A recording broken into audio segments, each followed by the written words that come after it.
Hello everyone, I've finally returned, and today we're going to be going over a brand new series that has been causing extreme controversy in the manga slash shonen fandoms. Alright, so we got this new manga that surfaced in the cover of the Shonen Jump magazine like a week or so ago, and people have been going pretty crazy over it. You know, saying it's the future or head of shonen and will be one of the best new gens, putting it in quote unquote big threes. So it's definitely caused some sort of divide in the community, with some people hating on it already, some people hyping it up insanely, and some in the middle. But with that being said, the manga we're going to be talking about today is Kagura Bachi Chapter 1, and that is just released, and I'm excited to talk about it and share my thoughts. And will it be the future of Shonen Jump, as some people claim? And this manga was created by mangaka Takeru Hokazano, looking to make his official series debut after previously releasing only a few one-shots. And he's definitely under some amount of pressure right now, trying to etch his name into the history books of shonen manga. But with that being said, let's get into the chapter. So at the start of the chapter, we see the main character Chiro Kunishigi spending some time with his father, who is the most famous swordsmith in the country, and uses special techniques to create his swords, which Chiro is learning. So later on, we see his father talking to some goldfish, which apparently are talking back. I don't know if they actually are or not,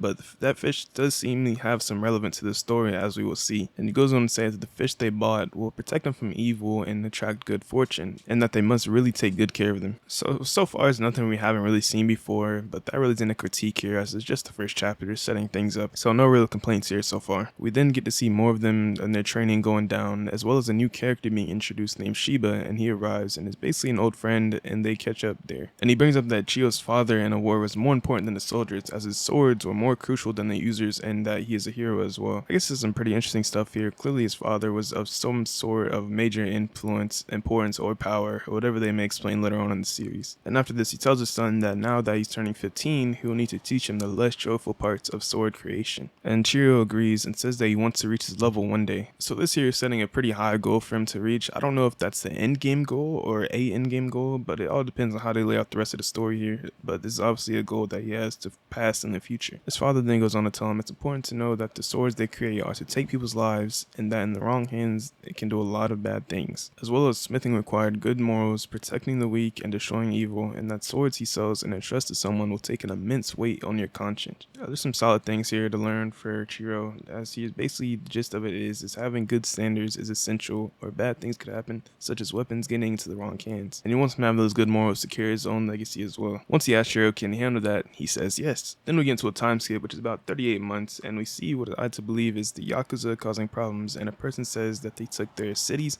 land, money, and belongings by force, and he stands up for himself as well. The members are also sorcerers, and they use some type of plant abilities, I think. So maybe the Yakuza will end up being a major or minor villain here, but it's pretty cool, I guess. Then a mysterious man arrives, giving kind of sort of Muzan vibes, I guess, and he says to the man, have you ever seen sorcery, and that the tree captured him will ruin in due time. So clearly there's a future antagonist here. His energy is just different from the rest. Nothing too much to say about him. We don't really know anything, but he seems pretty cool so far. They then cut to Shiba and Chiro on a train, and he asks Chiro if he would heal a scar if he could. And Chiro says he remembers the day and is reminded of it every morning because of it. So clearly something very bad happened with him and his father. So when Shiba and Chiro are in the city, some people in the city mention that the members of the Liberation Army tried to attack the Yakuza, and they all got defeated and were seen hanging in the city by them as a result. Then we see Chiro and Shiba into the Yakuza's place, and things start to heat up with some very cool panels of them fighting. Then we go on to see the Yakuza threaten a person, family, trying to get information out of them. Then we got some more cold panels going on, and Shiba says that Chiro imbues sorcery into his blades, and they harbor a magical force, and we see the goldfish being brought up in some sort of ability once again, and the blade he uses was his father's final one, which makes sense. Then he would just start going crazy,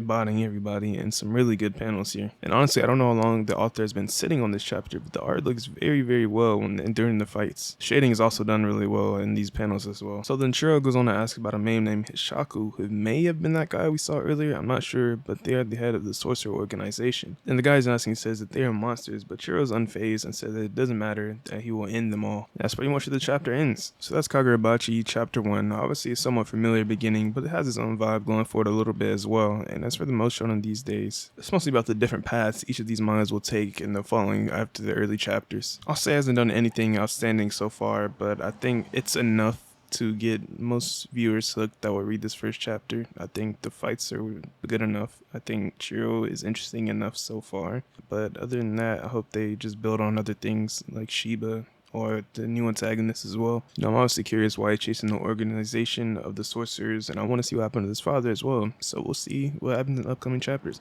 But as for what I recommend y'all to read this, yes, I would say go check it out. That's all I have to say really here. But I think it's a weekly manga or bi-weekly or whatever it may be. But I'm feeling a 7 out of 10 for the first chapter, and then we'll see what happens next chapter. That's all for me though. Peace.